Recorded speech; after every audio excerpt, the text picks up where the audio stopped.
Hey guys, subscribe for daily content. And if you're shopping for gear, make sure you check out the description for the newest items at some of the very best online retailers. There's also links for some of the items that I personally recommend. Thanks! What's going on YouTube? Metal Complex here, and today I have a re-review of a knife that I had very, very high hopes for. Many of you will recognize this knife to be the Spyderco Paysan. Manufactured by Spyderco, but designed by Peter Rizzenti. This is an integral frame lock. I understand that the original frame lock was referred to as the integral lock, which is confusing, but in this case, they're referring to the frame, which is integral or integral, however you want to say that. Instead of two pieces of titanium, it is milled from a single block of titanium, which is cool. That's one of the interesting factors here. That's what originally drew people to this model. This is definitely one of Spyderco's most expensive production models, and in my opinion is absolutely the best looking Spyderco ever. When they originally released this model, because it is not new, when they originally released it, it had a lot of problems. And they fixed some of those problems. Now, this is one of the recent CQI, I say recent, this occurred over the last year or so. It's one of the recent CQI variants, or constant quality improvement variants. There was apparently another one that had at least one more fix to it. I got not the newest one. I got almost the newest one. So I'm going to keep all of that in mind. I want you guys to understand you are getting this information from somebody who paid full price for this thing. Yeah, I get a lot of free stuff for review. This was not one of those things. Spyderco did not supply this. The retailer did not supply this. I did not get any discounts. I paid $644.95 for this freaking thing. I'm also a gigantic Spyderco fanboy. I mean, man, I love Spyderco knives, right? I mean, obviously you'd have to spend this much on one, right? So, you might be thinking, he might glaze over things that are issues or flaws or disappointments. No, I'm going to be pretty brutal. So buckle up. I've got a lot to talk about here. Thanks so much to my patrons for supporting me, and please make sure to follow me on Instagram at metal_complex. I do like Spyderco knives. I'm still going to link Spyderco knives in general down below. I always tell people, you know, everybody should at least experience a Spyderco knife. It doesn't have to be a super expensive one, but you should all experience a Spyderco knife at some point so you can decide whether or not they are for you. The common consensus is, wow, those are ugly. I would never, ever, ever carry one. And then the many people who say that not only end up carrying them, but exclusively collecting Spyderco knives. There's really quite the 180 that occurs with these things because many of them are fantastic. Many of them are the best EDC tools that you can choose. I'm going to link Spyderco knives in general down below. I'll link this guy down below. It's probably not likely you're going to find it. It's kind of hard. I mean, I had to wait for a long time to actually find one. And I had this pointed out by a viewer. I had somebody send me an email saying, hey, I know you're looking for one of these. I found one. It's one of the CQI variants. So if you want to pick it up. And I was like, hey, yeah, I'm going to do that, right? I'm going to bite the bullet on that price tag, which I think is way too high. But we're going to talk about that. But yeah, that's how I acquired this. So anyways, we're going to fly through specs because I've already reviewed this. And they didn't change the dimensions or anything like that. They just made a couple of little changes to it. So we're going to get through specs here real quick. Overall length, for anybody who doesn't know, is about 8.75 inches. Blade length is coming in at about 3.85, and cutting edge is coming in at about 3.75. Let's go ahead and do a few size comparisons up against the Ontario Rat Model 1 and the Ontario Rat, sorry, having trouble getting it out, number 2. Definitely what I would call a full-size knife. How about up against the Spyderco PM2 and the Spyderco Para 3? I think these are great size comparison knives. It's even longer than the Spyderco PM2. Let's go ahead and put it up against the Benchmade Griptilian, or in this case, the Ritter Hogue. And then last but not least, we'll put it up against the Benchmade Bug Out. Alrighty. How's the action? Well, there's one glaring issue, but we're going to talk about that because that right there, that lock stick, was something that apparently was not fixed in my CQI variant, but was fixed in a more recent CQI updated model. We'll talk more about that in a sec. But the actual action is very good, actually. The detent on this, which is one of the issues with the older one, and I remember experiencing that. I was like, wow, that is some freaking wet oatmeal detent. It was just like blop. Non-existent. This thing had no detent strength whatsoever, and they have upgraded it to about medium, which is fine. That's acceptable, right? I'm happy with it. I mean, it clicks enough. It's way better than it was. Actually deploying this is super comfortable, and the action down into the closed position is also very satisfying. The other nice thing that they definitely fixed was the lockup solidity. That thing doesn't move now. I think it was lock rock that people were having issues with. No, none. In fact, in my version, they actually fortified it a little too much.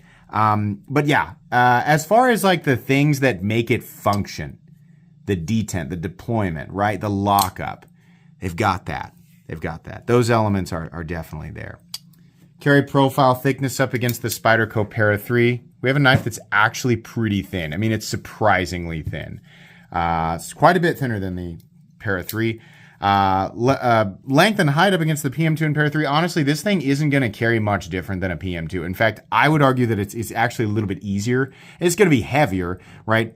But the profile closed is actually more compact. How could that possibly be? If it's longer, it's because the blade to handle ratio on the PM2 is a little bit dorkfishy, right?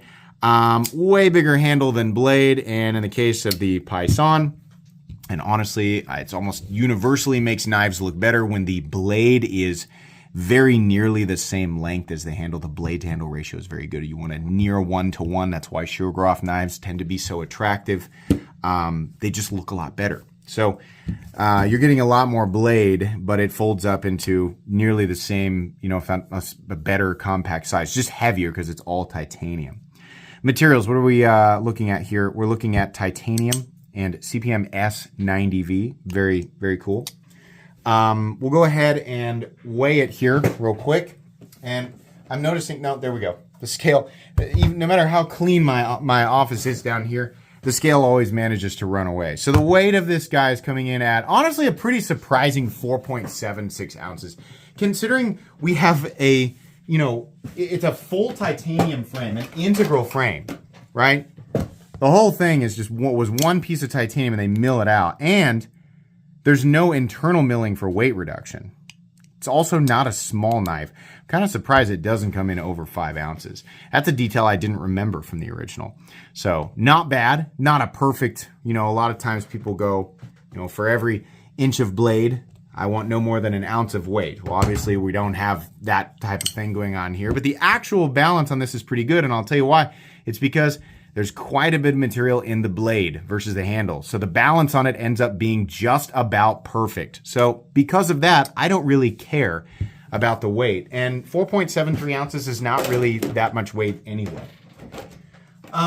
Let's go ahead and do a hardware check. I'll get out my tools. As per usual, my tools are very inexpensive and very recommendable. You can find them right down in the section of my description that talks about the tools I use on this channel. What is the pivot? Is it a T8? I feel like it is. I think it's actually a T10. I was wrong. It's one of the only screws that you'll ever have to worry about.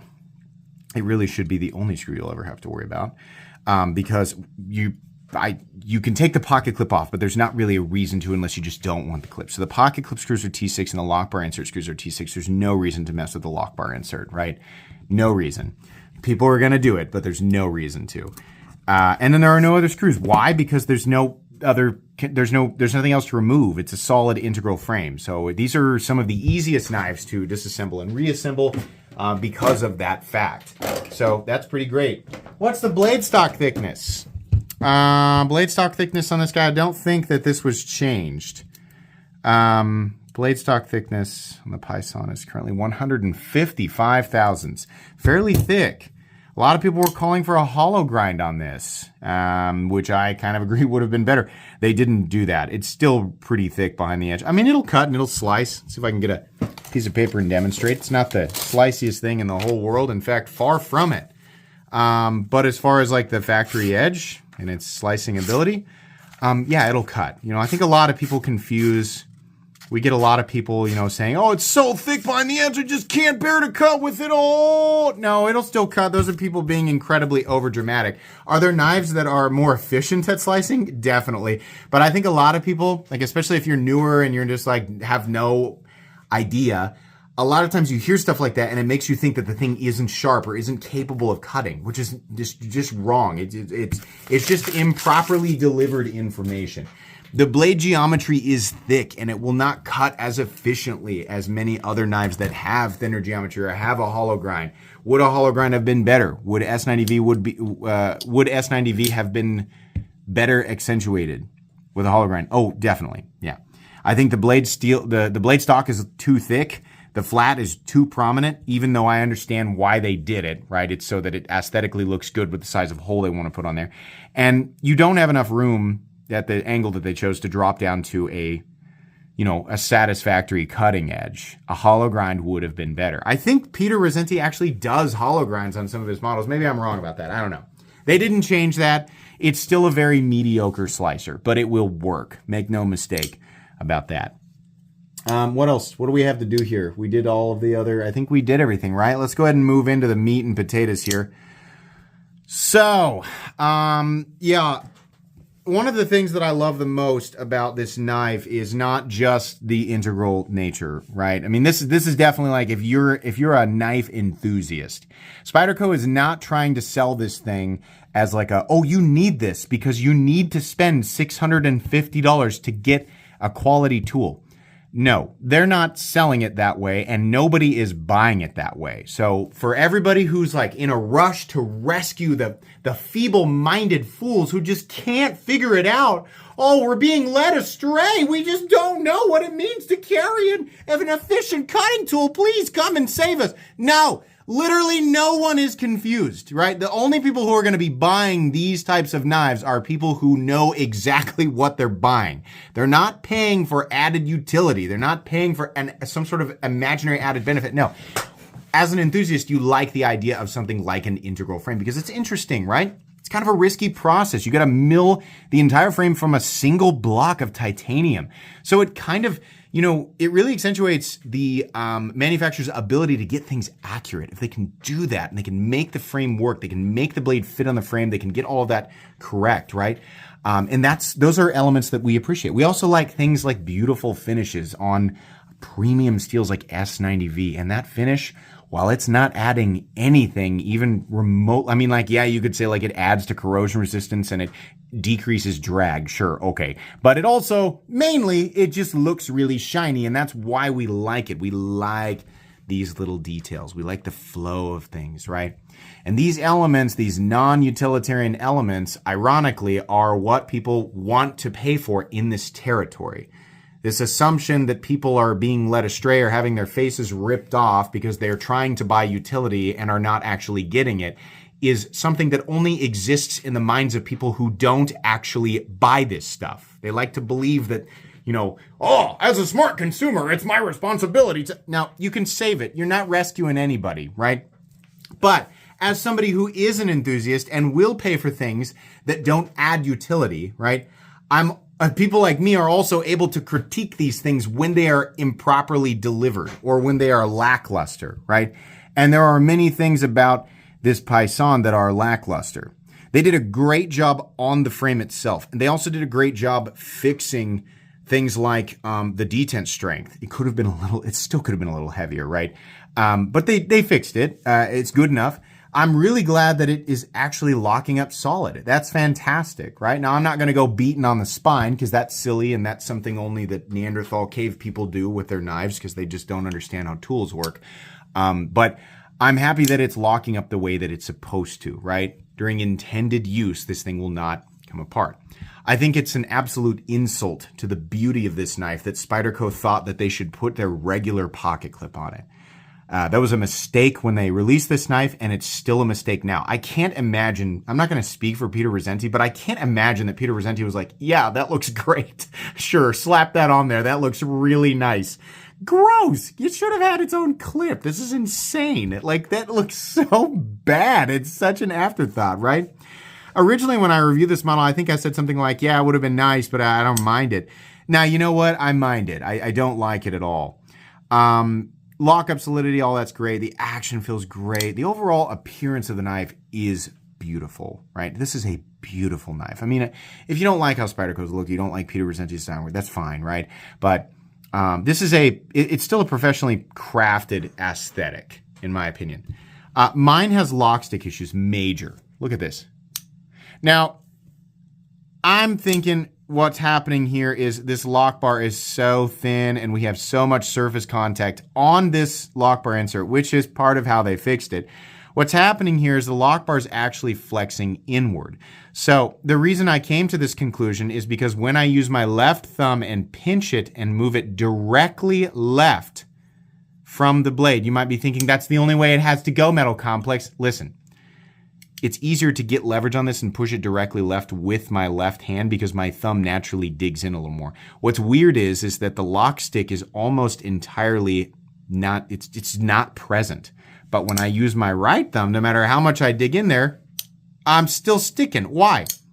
Because no matter how much I think in my mind I'm pushing it this way, I'm actually pushing it in and that way. What's happening is that friction, all of that friction from that surface contact on the steel lock bar to the tang, I'm just pushing it more into itself. And that lock bar is so thin, it's flexing. Don't believe me? It's literally the reason that Rick Hinder created the LBS.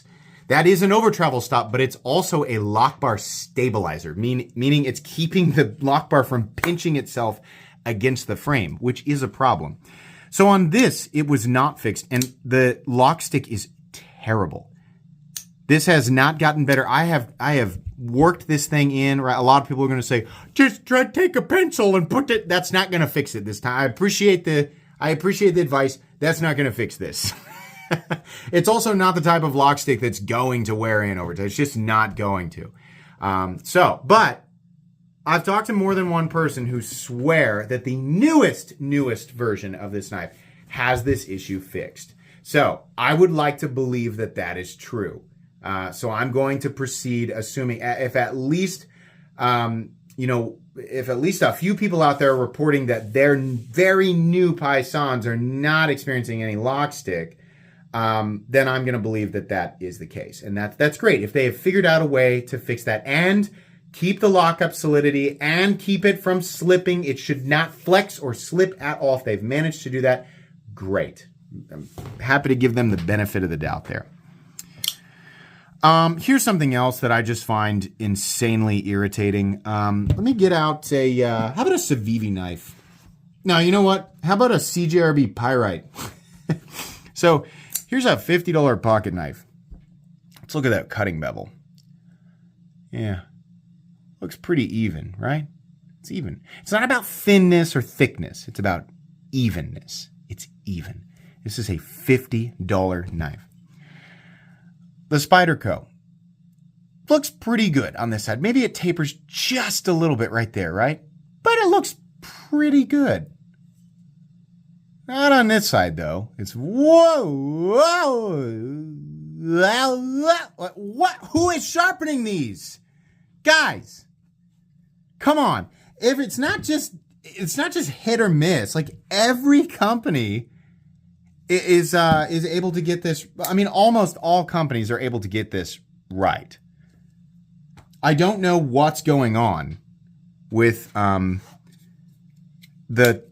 Taichung Taiwan factory. Honestly, I'm going to be real with you. I've seen some just Spydercos in general over the years where sometimes they're perfect and sometimes they're just like this. This is inexcusable, right? And you cannot make the argument. Number one, you can't make the argument, well, it's a pocket knife, so you got it. Listen. The people who are buying this and the people who this type of stuff is marketed to, everybody's aware. These are the types of things that are going to get pointed out. It is important, period. Right? If you're not the type of person who buys this stuff, then you can have an opinion, but the validity of that opinion is just nothing. It's not applicable, right? And Spyderco can't say that either. They can't say, oh, well, it'll still cut. You shouldn't be. No, because the consumers that are picking these up, they might use them or not use them. It doesn't really matter. I mean, there's plenty of people who will still buy these knives and use them. This is hardly in the territory of knife where they actually are not getting used. There are plenty of people out there who use knives that cost over $1,000, right? So there are people who are going to use these, right? And yeah, it'll cut, but that bevel should be even. That is something that is going to be expected by, you take, let's say 999 out of 1,000 people who are actually going to spend the money on this. You ask them, hey, is it important to you if that bevel's like really even? They're going to go, yes, before you even finish the sentence. One goofball is going to be like, nah, it's okay. But the other 999 people are going to go, yeah, I definitely care about that. Please get that right. Right? Not only aesthetically, but also it makes it easier to follow along, right? When you are having to resharpen it and you take your Sharpie and you try to get everything lined up correctly so that it's taking the same amount of material away. You don't have to keep reprofiling it to get it the same on both sides. It's just easier, right? It's better. And it's also a better indication that the entire knife was cared for the same way, right? So that's terrible. The rest of the blade, though, looks really good. I mean, the finish on that is just absolutely beautiful. And to apply that type of polish to S90V, it's pretty cool. Taichung, Taiwan, a lot of people don't understand. They think Taiwan and China are the same place. Therefore, the manufacturing costs must be the same between the two. Incorrect. Wildly incorrect. It's actually pretty expensive to manufacture this stuff in Taiwan, which is part of the reason why the price is so high. I still don't like the price tag, and we'll talk more about that. I do like the frame. I think the frame looks good the way that it is. I wouldn't change it. They got a little lanyard hole back here, right? Pocket clip is a Spyderco clip. It's just annoying that they decided to do that. It's got kind of a large gap. I honestly, I feel like maybe an LBS or something acting as an LBS might have been a good idea. But then again, I haven't handled the newest version of it. And if they've managed to fix it, then I can't complain too much about the lock bar. Stop pin back here. Pretty nice size. Plenty of surface contact, no shouldering, right?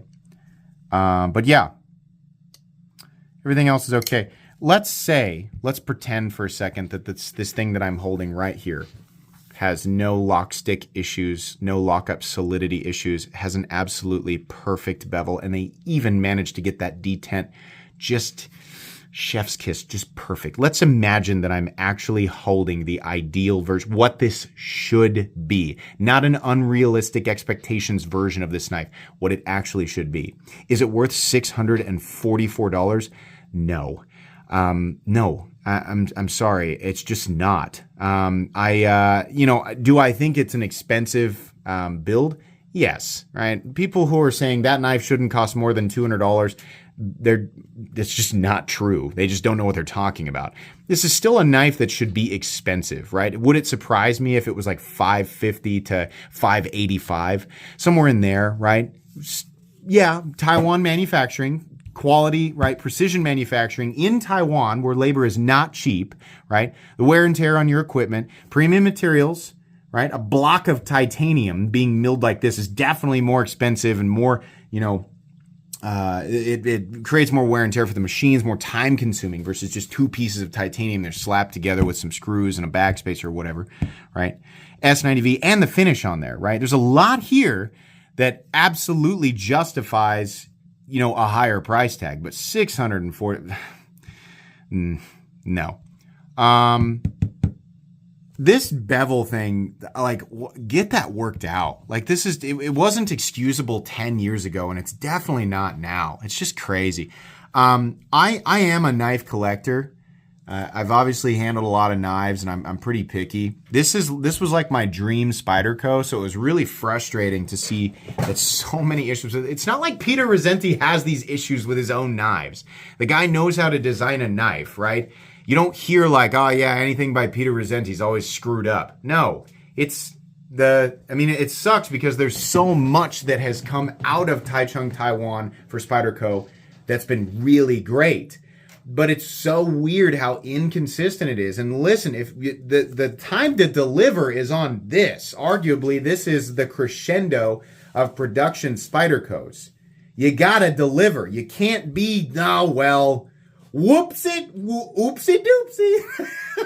You can't be doing that. That's nuts, man. And then to turn around and be like, that'll be $644.95. No, man, come on.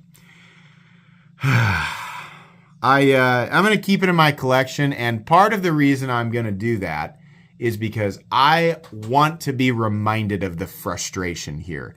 I want to have a point where I can say this was one of the biggest freaking disappointments, and let's see where Spyderco gets to. I mean, they manufacture knives in China, Japan, USA, Taiwan, and I think Italy, right? It's not all Spydercos are just made in the same like magical. They're in different places, right? Nowadays I don't really care where it's made. I mean, nobody really has an excuse anymore for sloppy manufacturing, especially if you're making premium products. So there needs to be some type of change. I've seen too many. I've seen some great and some perfect things come out of every corner of where Spyderco is manufacturing. But I've also seen some just hilarious trash. And it's like there needs to be consistency, right? I'm not saying that it's inexcusable to ever screw up, but I've handled a lot of Spydercos. I have a playlist dedicated to Spyderco. I've handled a lot of them, and there's just too much inconsistency. When companies like CGRB, Civivi, Kubi can absolutely nail it on the premium end and the non-premium end, it's like, come on now, So this was very frustrating. And again, even if you do get a perfect one, I can't really recommend this knife. Even if somebody who paid for it, I can't really recommend this knife at $644. But I just don't really have a lot of faith that you're going to get a perfect one. Even if you're like, you know what, Metal Complex, I can choke that price tag down. I am going to be okay with that. I don't think you're going to get a perfect one. I think you're going to get an imperfect one, and it's just going to be, another frozen sledgehammer to the crotch on top of having to pay that money. It's too bad, because this is, in my opinion, the most beautiful knife to ever come out of Spyderco, and honestly, one of my favorite looking knives ever. It really is cool. So it's such a shame. This has gone on long enough. Like I said, I'll link it down below if I can. At least find a listing. It'll probably still be sold out. Here's the other thing. These are going to sell either way. It's not like I'm going to do anything. It's not like this review is really going to stop them from being sold. They're that popular. So, but just, for people waiting to hear my opinion as somebody who bought one, here it is. Spyderco knives in general will also be linked down below. There are plenty of Spyderco knives that are very, very good and obviously much less expensive. And I still recommend that people at least go experience one to figure out if they're for you. Please make sure to follow me on Instagram at metal_complex. If you enjoyed this video, leave a like. If you'd like to check out my other content, I do, of course, have lots of videos of knives that are either expensive or inexpensive that I do or don't like, so check those out. And if you enjoy all my content, go ahead and click on that Metal Complex logo right there and subscribe, because there's definitely more coming. Thanks again for watching, everybody, and have a great day.